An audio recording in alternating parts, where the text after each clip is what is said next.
I arrived for Thanksgiving, but the house was completely still. The driveway was empty and no warm light spilled from the windows. The only person there was my husband's stepfather, Arthur, sitting perfectly motionless in a rocking chair on the porch. A piece of paper was taped to the front door. My hands began to tremble as I read the note, scribbled in a hurry. Every word felt like a physical blow. Caribbean cruise with Isabel. Mom joined, said she was burnt out. You stay and take care of Arthur. He needs someone. Back Monday. Leo. The single sheet of paper felt impossibly heavy as I crushed it in my hand. So he won't be back until Monday, is that right? The rough voice from the porch made me jump. I turned to see Arthur observing me, one eye slightly open. He was leaning on a thick wooden cane, but his eyes were sharp, much too aware for the weak old man Leo was always complaining about. No, I managed to get out, my own voice sounding foreign to me. They're all on a cruise. Arthur gave a slow, measured nod, as if this was precisely what he had been anticipating. Left you with the unpleasant task, did he? That's Leo for you. I had been at the family home for less than an hour, my car packed with pies and gifts for the holiday celebration.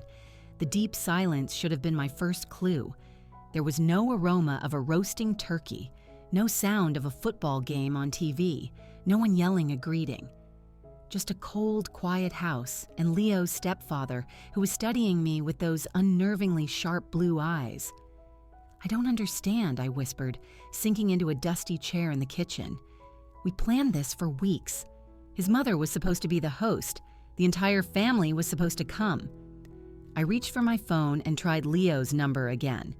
It went directly to voicemail, just as it had the 3 previous times I'd called him my way here. Arthur slowly made his way into the kitchen and opened the refrigerator, showing a mostly empty space. This place has been like a tomb all week, he said in a raspy voice. They left on Tuesday morning. He poured himself a glass of water, his hand shaking just a little. They didn't even leave any food. I hope you brought some for yourself. I hadn't. Not for myself. I had brought a pumpkin cheesecake, homemade cranberry sauce, and the ingredients for my special stuffing. These were meant to be part of a feast, not supplies to survive an abandonment. My phone buzzed. A small spark of hope that it might be Leo was extinguished when I saw the notification was from Instagram. Leo's sister, Jenna, had tagged him in a recent post. With a growing feeling of dread, I opened the app. When the picture loaded, it felt like all the air had been knocked out of me. There was Leo on the deck of a huge cruise ship, with his arm wrapped securely around a young woman I recognized as Isabel, a name he had been mentioning more and more often lately.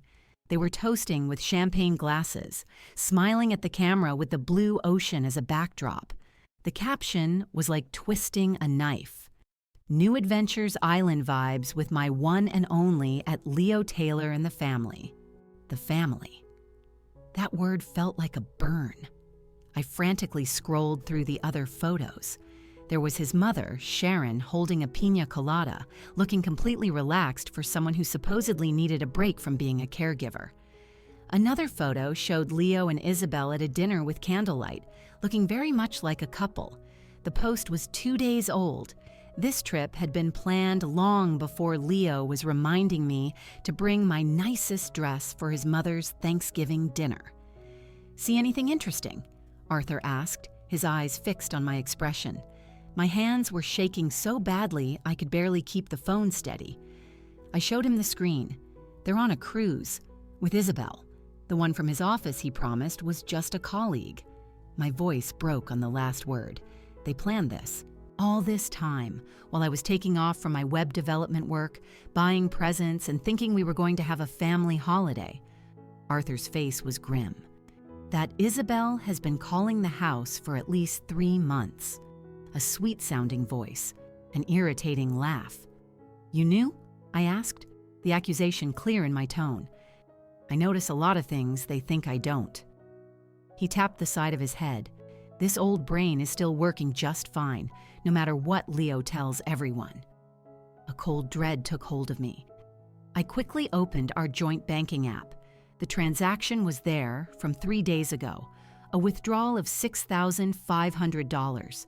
It was almost all the money we had in our joint savings. The money we were setting aside for a down payment on a small house. The house Leo had promised we would start looking for right after the new year. He emptied our account, I whispered, showing the screen to Arthur. He took all of it. Arthur didn't even seem surprised. That's what they do. It's been happening to me for years. A little from this account, a little from that one. It's for your care, Arthur, they tell me. But the heat is kept low, my prescriptions are filled late, and Sharon comes home with a new designer purse. I felt a surge of sickness. This wasn't just a ruined holiday. This wasn't just about an affair. This was a deliberate, heartless act of abandonment. They had thrown me away, and they had thrown him away. My phone buzzed again. It was my best friend, Maya, calling to wish me a happy Thanksgiving. I let it go to voicemail. I couldn't say the words out loud yet. "There's some canned soup in the pantry," Arthur said. "It's not much of a Thanksgiving dinner, but it's something." I looked around the kitchen. The sink was full of dirty dishes. Greasy fast food containers were overflowing from the trash. They hadn't even cleaned up. Something inside me shifted. A cold, determined feeling took over.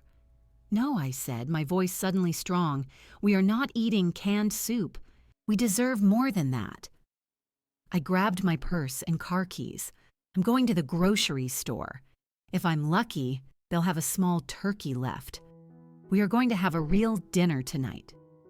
Arthur looked at me, a flash of surprise in his eyes, which was quickly replaced by what seemed like approval. I haven't had a proper home-cooked meal in a long time. Leo just brings burgers and fries whenever he actually comes over. At the store, I walked through the aisles in a daze, my mind a whirlwind of betrayal and anger. How long had Leo been planning this? Was our entire marriage a lie? Just something convenient until a better option appeared? I picked up a small turkey, potatoes, green beans, and a bottle of wine, feeling like a ghost at a feast that would never happen. When I returned, Arthur had cleaned off the kitchen table and was sitting with a pile of manila folders in front of him. "What is all this?" I asked, setting the grocery bags on the counter. "Ammunition," he said, and his blue eyes looked like pieces of ice. "Bank statements, medical records, a log of their neglect. I've been putting this case together for a year." He pushed one of the folders across the table to me. "Leo and Sharon think I'm just some senile old man who's a burden, waiting to die. They have no idea that I've been watching them drain my accounts while giving me the absolute minimum of care." I opened the folder. Inside were papers organized neatly. Statements with suspicious transfers highlighted, copies of medical advice that had been ignored, and handwritten notes documenting every missed medication and canceled doctor's appointment. "Why are you showing me this?" I asked, a feeling of unease growing inside me. Arthur leaned forward, and for a moment, he didn't look frail at all. "Because they've hurt you too, Chloe, and because my time is running out." He tapped a document at the top of the pile. It was a pathology report. Terminal pancreatic cancer. 3 months at most. I fell into the chair across from him, the groceries completely forgotten. "Arthur, I am so sorry." He dismissed my sympathy with a wave of his hand. "Don't be sorry, be angry." He looked at me, his gaze sharp and focused. "They thought they were leaving you with a problem. But in reality, they've given us a solution." A solution to what? A slow, dark smile spread across Arthur's face, changing his expression. "For justice." He took a thick, sealed envelope from under the folders and pushed it toward me. "This has my real will and trust, not the one Leo and his mother are expecting. I didn't move. I don't understand, Arthur." He leaned back in his chair, studying me for a long moment. Then he said 3 words that would change my life. "Shall we begin?" The question lingered in the air, full of unsaid promises and the hint of revenge. Before I could even think, he presented his offer. I would help him carry out the final part of his plan, documenting his family's ultimate betrayal. I would help with his end-of-life care. In exchange, he would make sure I was very well taken care of. The family that had left us both to die would receive exactly what they deserved, nothing. I looked at this man, who was almost a stranger, but I felt a sudden deep connection with him. We were two sides of the same coin, both cast aside by the same selfish people. Outside, the world was celebrating with their families. Inside this cold, quiet house, a rebellion was starting. Yes, I said, the word coming out stronger and more certain than I could have believed. Yes, let's begin. After we made our agreement, the fire in Arthur seemed to fade and the exhaustion returned to his body. The surge of energy from explaining his plan was gone, leaving him looking pale and tired. "You should rest," I said softly. "I can take care of dinner." Arthur shook his head. "Not yet. There are things you need to see." He stood up from the chair. "My medical records. You need to understand exactly what we're dealing with and how little time we really have." He took me to a small room downstairs, which was once a study but was now a grim, makeshift bedroom. A hospital bed stood in one corner, unused. Arthur pointed to a simple twin bed against the other wall. "I can't sleep in that thing," he mumbled. "It feels like I'm practicing for my own funeral." He unlocked a drawer in his old desk and took out a thick folder labeled medical. He gave it to me. "Pancreatic cancer," he said, his voice emotionless. "Stage 4. They discovered it 3 months ago." I looked through the reports, the cold, technical language and grim outlook making my stomach turn. Notes from oncologists, treatment plans, scan results. They all told the same story of an aggressive terminal illness. 2 months, Arthur corrected, maybe less. The latest scans show it's spreading quickly. I looked up at him, my heart aching. Does Leo know? Oh, they all know. His mother was with me when the doctor told us. 2 days later, she started complaining about how stressful it was to be a caregiver. His laugh was a dry, empty sound. She's 66 and talking about being stressed, while I'm facing the end at 78. The cruelty of it was stunning. They left you here to die, knowing you only had months left? More like weeks, Arthur corrected, sitting on the edge of his bed. But that's not the worst of it. Look at the prescription list. I turned to the pages that listed his medications. There were prescriptions for pain management, anti-nausea medication, and expensive digestive enzymes.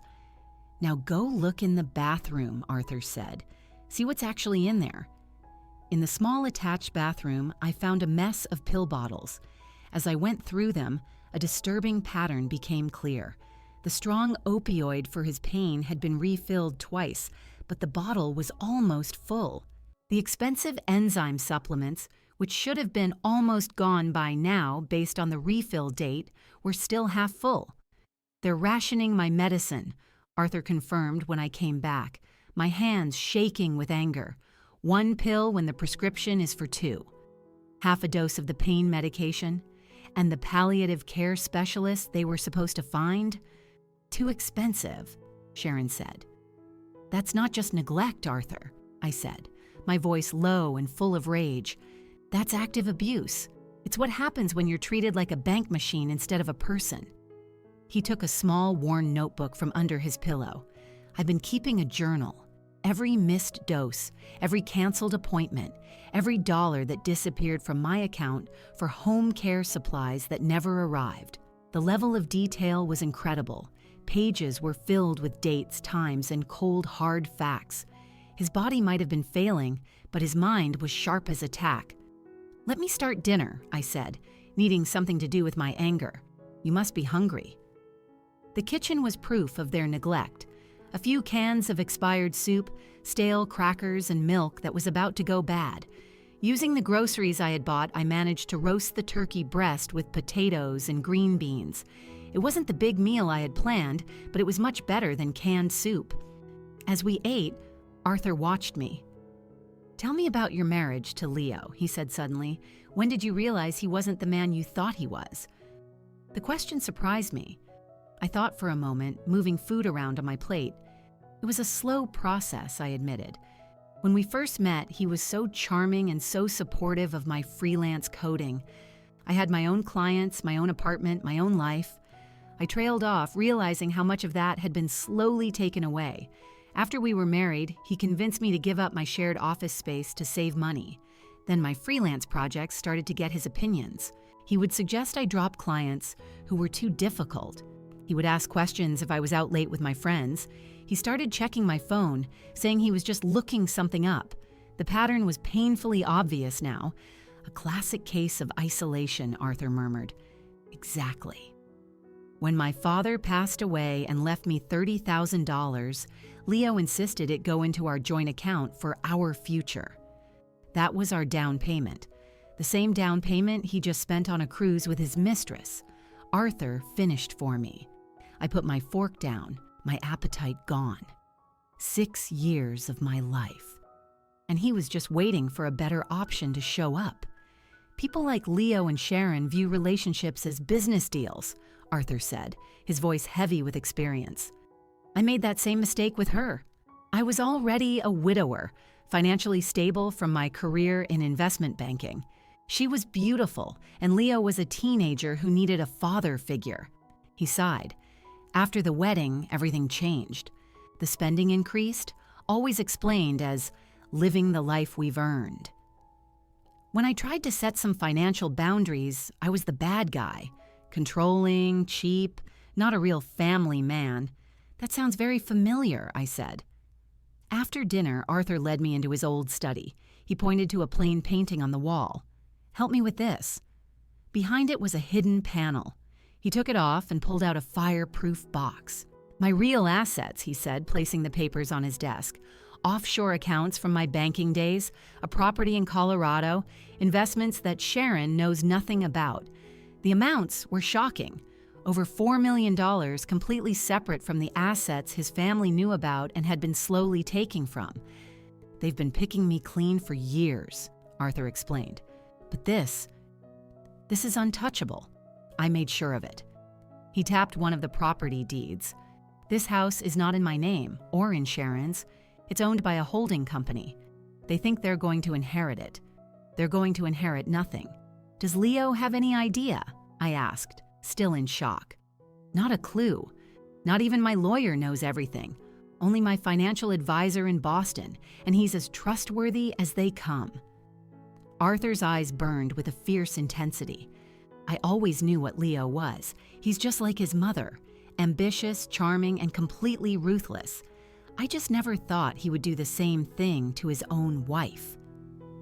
The next morning, Ms. Albright, Arthur's lawyer, came to the house. She was a stern, well-dressed woman in her 60s with sharp green eyes that seemed to look right through you. "So you're the abandoned wife," she said as a greeting, her tone strictly business. "Arthur called me. He said you were an unexpected advantage." Over coffee, Ms. Albright went over the legal plan Arthur had been building, documenting the abuse, changing the will, and setting up trusts that would be impossible to break. "We need to finalize these transfers," she explained. "We need witness signatures, a new medical power of attorney, and the final changes to the will." I offered to help organize Arthur's detailed notes into a clear, digital timeline. My background in web development made me good at that sort of thing. "Perfect," Ms. Albright nodded. "We'll need a clean, undeniable record when they inevitably try to fight this." That evening, after the lawyer had left with the newly signed papers, Arthur and I looked through an old photo album. "Look," he said, pointing to a picture of a teenage Leo, his mother right behind him, always whispering in his ear. He turned the page. "Here's Leo's biological father, right before the divorce. See how defeated he looks? Sharon did to him exactly what Leo is doing to you. It was like watching a summary of my own marriage. The subtle control, the financial manipulation, the charm that disappeared as soon as money was involved. It's like seeing my own life from a distance," I whispered. Arthur nodded, a deep understanding in his tired eyes. "And that's why we have to stop them. Before they ruin someone else's life." In that moment, our partnership became more than just a plan for revenge. It was about getting justice. "We're not just getting even," Arthur said, closing the album. "We're settling the score." I reached out and squeezed his frail hand. "Yes," I said, "for both of us." I woke up the next morning with a clear goal. It was time to take control. Our first step was to create a story of Arthur's rapid decline. We needed to make it look like a crisis. Ms. Albright had mentioned her brother owned a medical supply company, and after one phone call, a man named James showed up in an unmarked van. He brought what he called a home hospice starter kit. A non-working but very realistic oxygen tank, IV stands, monitors, and a collection of empty, official-looking medicine vials. It was all for show, and we were the directors. With Arthur's direction, I set up his room to look like a critical care unit. I used some old stage makeup skills from college to make him look even more gaunt and pale than he already was.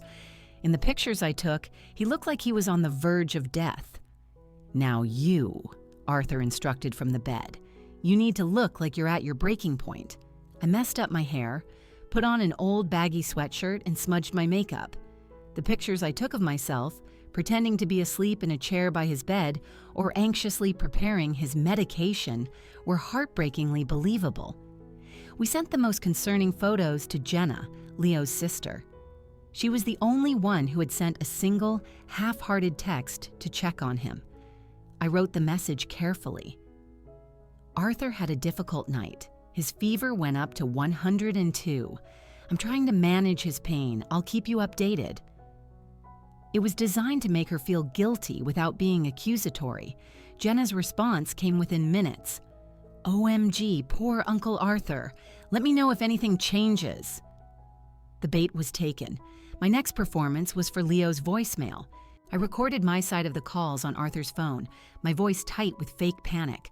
"Leo, it's Chloe. Arthur is getting worse. The hospice nurse is concerned. Please, please call me. I need you." I left a similar, increasingly frantic message every few hours. In between, I created a fake medical log, backdating entries to show a steady decline that had started even before they left. That afternoon, a kind-looking woman from next door knocked, holding a casserole. "I'm Edith," she said. "I thought you two could use a hot meal. Taking care of Arthur must be a lot of work." I invited her in, and she turned out to be an invaluable source of information. She and her husband had seen years of neglect. The time Arthur fell in the yard and Leo, who was home, didn't even come out to help. The loud arguments about money. By the time Edith left, she had promised to talk to the other neighbors.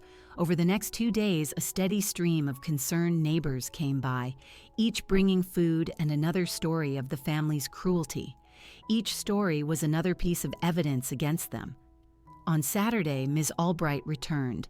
We drove Arthur to his longtime bank to finalize the transfer of his assets. The bank manager, a man named Richard, greeted Arthur like an old friend. "Getting my affairs in order, Richard," Arthur said, his voice deliberately weak. The manager mentioned that Leo had been in just last week, asking specific questions about Arthur's accounts, another piece of the puzzle. That evening, a video call came in from Jenna. We quickly got Arthur into bed with the oxygen tube in his nose. I answered, making sure the camera showed my exhausted, stressed face first. "Oh, Chloe, you look terrible," Jenna exclaimed. "Is he okay?" "I'm doing my best," I said, before turning the phone to show Arthur, who gave an amazing performance of a man who was barely conscious. "Uncle Arthur." Jenna's voice was filled with what seemed like real concern. But then she revealed her true priority. Should we come home? Is he going to last until Monday?" My heart turned to ice. It's hard to know. The nurse thinks his body is starting to shut down. If you want a chance to say goodbye... "Let me talk to Leo and Mom," she said, her voice rushed. "The thing is, the cruise tickets were non-refundable, and Mom has been so stressed." "Of course," I said, my voice full of fake understanding. "It's just... Arthur keeps asking for Leo. I'll tell him to call," she promised, "as soon as their shore excursion is done." After the call, Arthur sat up, a sad, knowing smile on his face. "Did you get that?" I held up my phone. which had recorded the whole conversation, every single word. "My own family," he murmured, weighing a cruise ticket against a final goodbye. I knew they would. "I'm so sorry, Arthur," I said, my own emotions raw. "Don't be," he replied, reaching for my hand. "We needed to see their true colors. You know, these past few days with you have been the best I've had in years.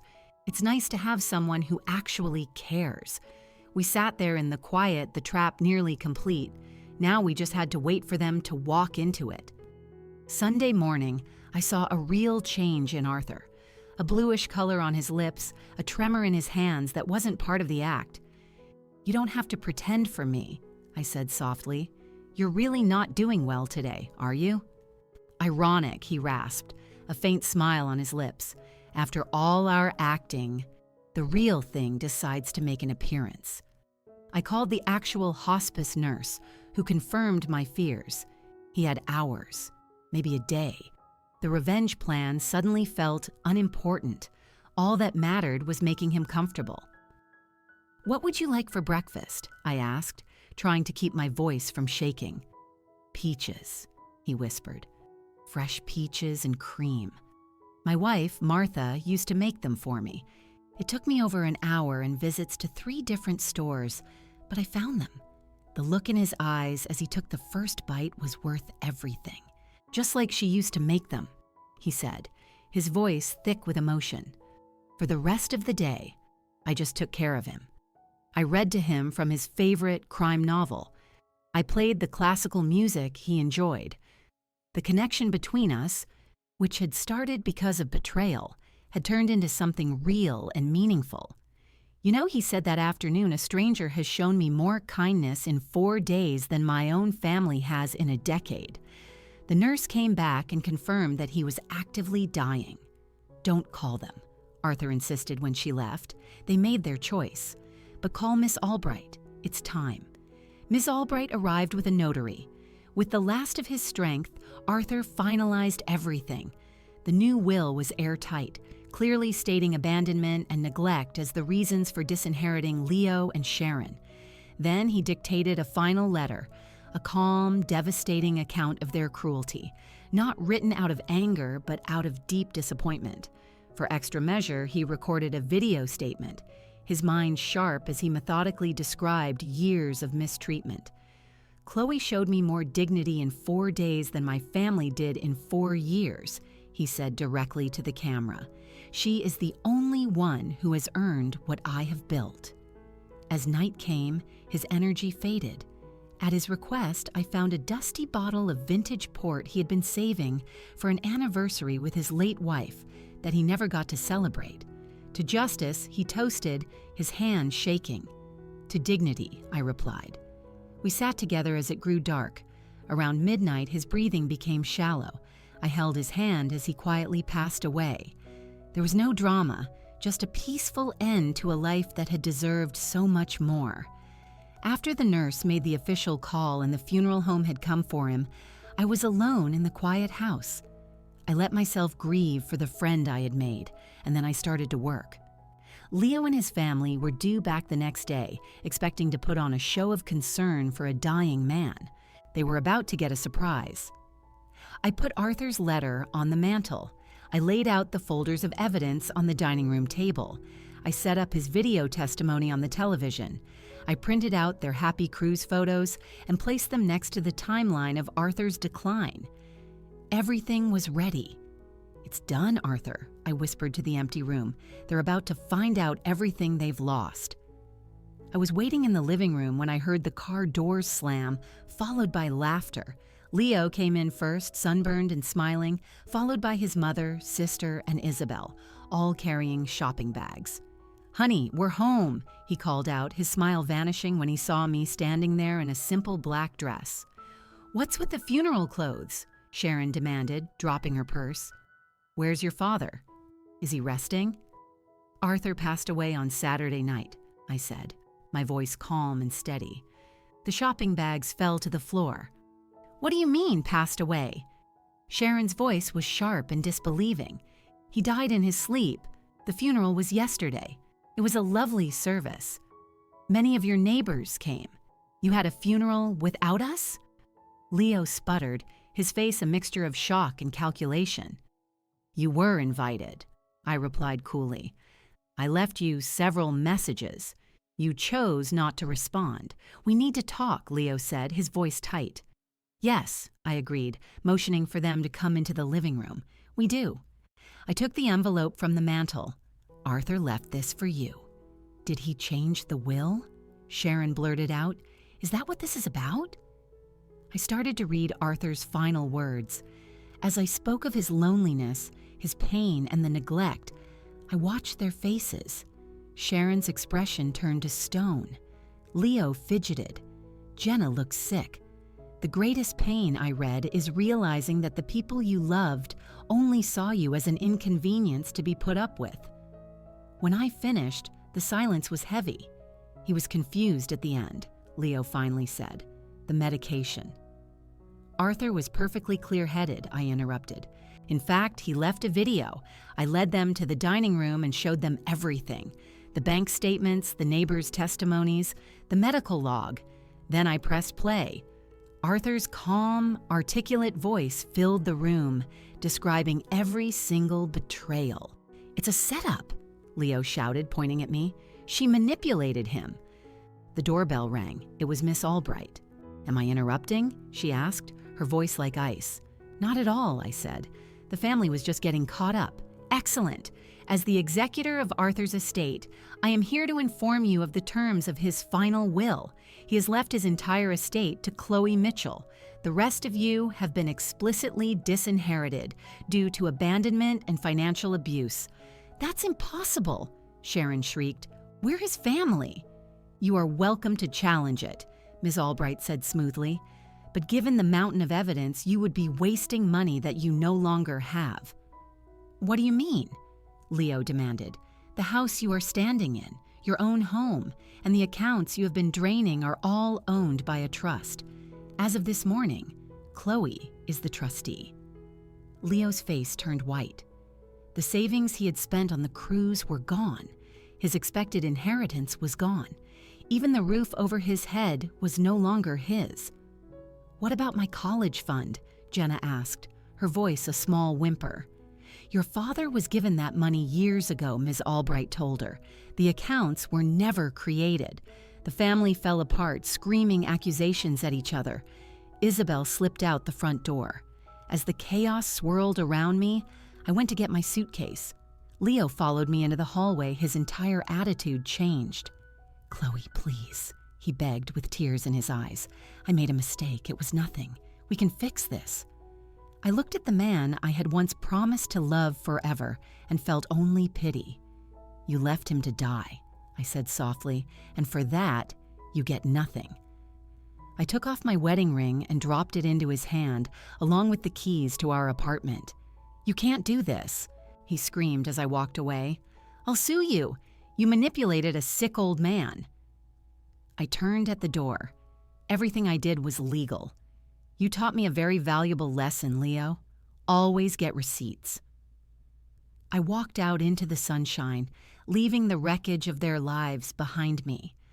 Across the street, Edith, the neighbor, gave me a small, knowing wave. I waved back, feeling a surprising lightness in my chest.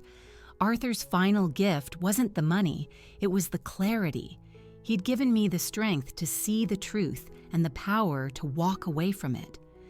As I drove away, I wasn't thinking about revenge.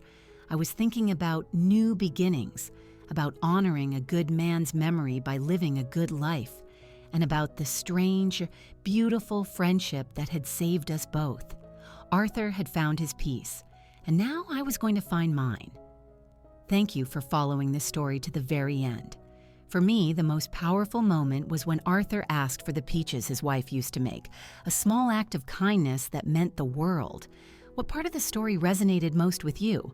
I love reading your thoughts in the comments. Be sure to subscribe for more stories where justice, sooner or later, always finds its way.